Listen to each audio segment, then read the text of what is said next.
Study Section 6, Geoffrey Chaucer and the Medieval Tradition. Introduction. In this study section, you will examine Chaucer's contribution to medieval English poetry. Learning outcomes. When you have studied this section, you should be able to explain medieval English poetry, discuss Chaucer's contribution to medieval English poetry. Overview of medieval poetry. Medieval poetry, also referred to as the poetry of the Middle Ages, was said to have started with the Norman conquest of England in 1066 and ended in 1485 with the Battle of Bosworth Field, Olawale Awoshika, 1998, page 31. The conquest brought English culture in contact with French, as the conquerors spoke French and made it the official language. The features of English literature changed as many literary genres and styles of French origin were introduced into medieval English literary culture. The most prominent example was the Romance. The new setting was medieval Christian England.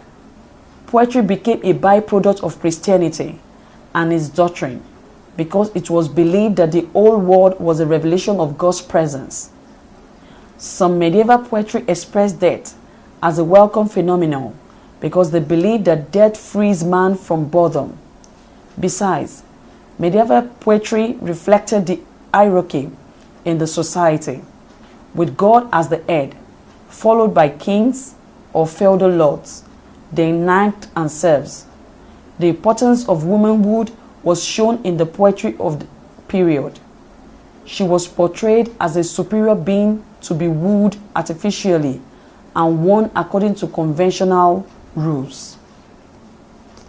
The allegory was another form adopted by writers to express different levels of meaning. That is the playing and the eating.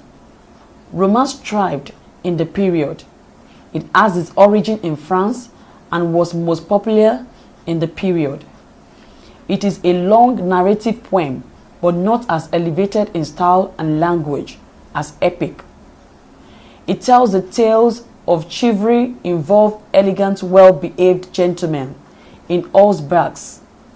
In Romance, the woman is idolized and elevated to the level of a goddess and worshipped by horse-riding knights. Courtly love gave rise to what is called court poetry in English poetic tradition. This poetry was popularized in the medieval period. The man fights against situation and people to have his love reciprocated. The Romance is often categorized in the following, depending on where it originated from. 1. The Matter of France. 2. The Matter of Rome. This is the poem that concentrates on English and German heroes. 3. The Matter of Britain. This revolved around the activities of King Arthur and the knights. Chaucer's contribution to medieval English poetry. About Geoffrey Chaucer. A notable poet during medieval era is Geoffrey Chaucer. He was born about 1342. Literature has it that his particular birthday was not certain. His father was a prosperous wine merchant who had great connections with the court.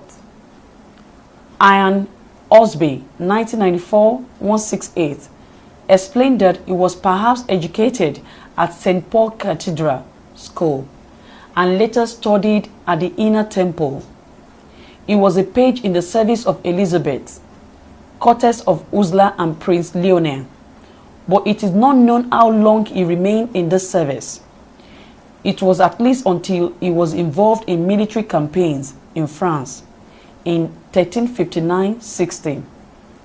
He was ransomed in March 1360 and returned to England, but was again in France later that year. He rose to wealth and prominence in the 15th century. He was a busy and versatile man of affairs who served in the custom Armine and court of Edward III, and Duke of Lancaster. He was a diplomat on peace mission to France and Italy. This gave him access to different kinds of literature and people. He was a close associate of many great merchants, and he had intimate knowledge of French and Italian cultures. This contact influenced his poems such as The House of Fame, Parliament of Fowls, Troilus and Cressida. He died in 1400. He is considered by many critics as the greatest English poet in the medieval period. This is because in his poem he is able to blend human realism, philosophical depth, poetic virtuosity, and masterful control of dialogue, and character was never matched. In the Canterbury Tale, his skill as a storyteller is brought out vividly, and is well known for this. In it, Chaucer presents 30 pilgrims who are on a pilgrimage to the shrine of Thomas Becket. They stayed for the night at the Tabard Inn. At dinner, they agreed that they should entertain themselves on their journey by telling 4 stories each, 2 on the homeward journey and another 2 on the onward journey. It is further agreed that whoever wins the storytelling competition will eat a dinner to be paid for by all of them. Harry Bailey, the host and owner of the Tabard Inn, is expected to serve as the judge. The grand plan of a storytelling contest is therefore a framework for bringing together the whole poem. The first poem, which is titled The General Prologues, is the introduction to the poetry collection. It provides adequate information about each pilgrim, his attire, company, security gadgets, profession, and occasion for Chaucer's criticism of him. An outstanding work from Geoffrey Chaucer is the Canterbury Tales. This medieval poetry consisted of heroic couplets, a poetry collection. Review of the Canterbury Tales. An example of medieval poetry is the Canterbury Tales.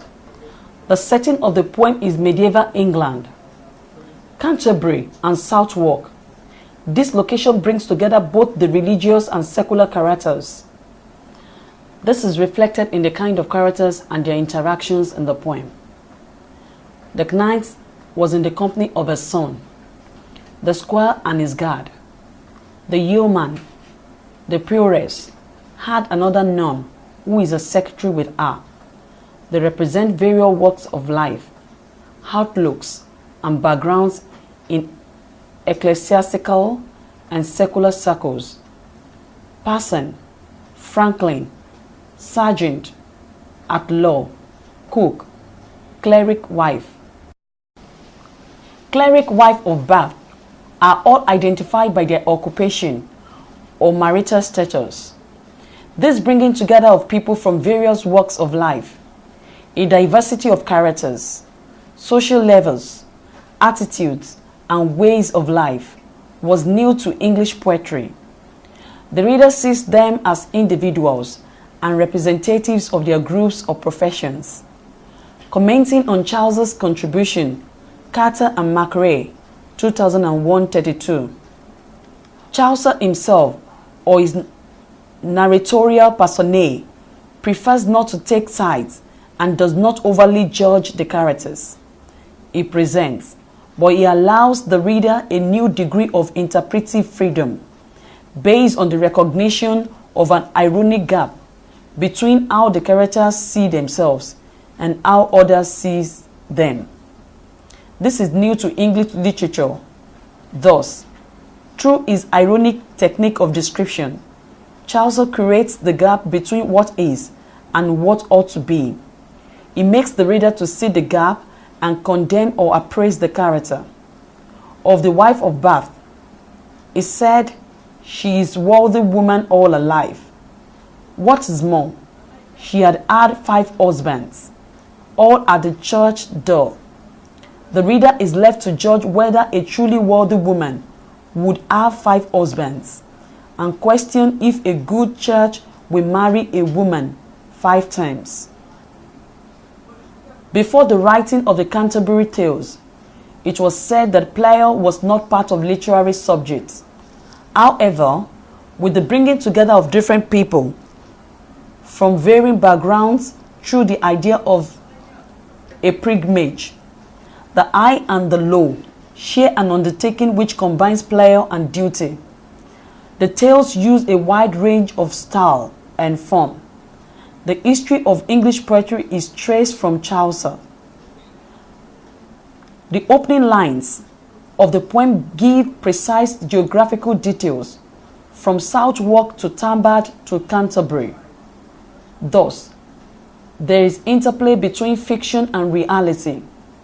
We are also told of the season change and the pattern of change in the life of man. The rains of April pierce the drought of March. Birds sleep with open eyes, and humans long for places to go. It is springtime, and the world of human, animals and flowers are awakened. There is direct communion between man and his natural environment.